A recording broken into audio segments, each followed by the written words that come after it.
did our faith become so irrelevant to so many people? How did we lose the ability to get society to turn, take notice, and follow us? And as hard as it is to imagine, somehow a group of people which boasts 1 billion members has lost its place as the primary influence upon the world.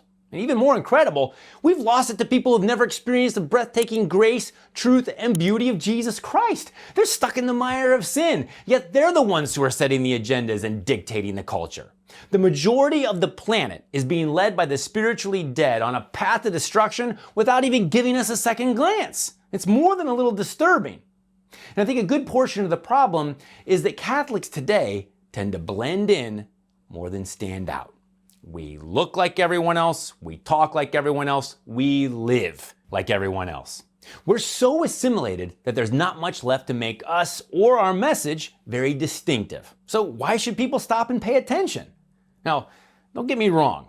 I'm not saying we should go around making spectacles of ourselves. It's not a matter of difference for difference's sake. I'm talking about living saintly lives of virtue and holiness that can't help but be noticed. Now, perhaps right now you're thinking to yourself, did he just say saint again? I mean, sheesh, Matt, I have a hard time being good, much less like one of those people in a saint book. If that's what you're thinking, welcome to my world. But remember, saints were normal people. They lived in the same world we do, they just weren't of it. Now, it's possible you're old enough to remember when the movie A Man for All Seasons came out. In case you're wondering, I'm not. I saw it on videotape, which dates me one way or the other. One of my children picked up a videotape like it was an ancient artifact not long ago and was like, "Dad, what's the Huss?"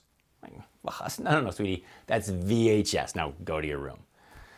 A Man for All Seasons is about St. Thomas More, the 16th century Englishman who served under Henry VIII and lost his head, literally, because he wouldn't back down to the king who broke from the Catholic Church. Now, perhaps you think that's pretty hardcore, and it is. But if Thomas More stood in a police lineup, you couldn't immediately tag him as the super holy guy. It's like he had a halo over his head. In fact, he was like a lot of other guys you probably know. Well-educated, happily married with kids, he had a good job. The guy was Lord High Chancellor of England, for crying out loud. That looks pretty good on a resume. But while More for all outward appearances looked like his buddies, he was actually quite different than most people. He lived according to a higher, holier standard in every aspect of his life. St. Thomas More was an attorney. Yeah, and let's be honest, if an attorney can get canonized, well, let's just say anyone can. Now, I'm only kidding, of course. There are lots of holy Catholic attorneys. But you know how an attorney became a saint? Partly by trying to persuade his clients to settle out of court because it would be cheaper. I mean, that's the attorney you want, right? But we can learn from Thomas More. He was firmly rooted in this world. Raised his children, worked his job, engaged his culture. In short, he lived out his vocation the best he knew how. He wasn't a mystic, and he didn't have any extraordinary spiritual gifts to speak of. But simply by striving for holiness on a daily basis, he became a huge blinking neon sign that pointed to Jesus. The world couldn't help but take notice. I mean, they made a movie about him, for crying out loud. You see, holiness is the bonfire that draws people in from the cold, dark night of sin.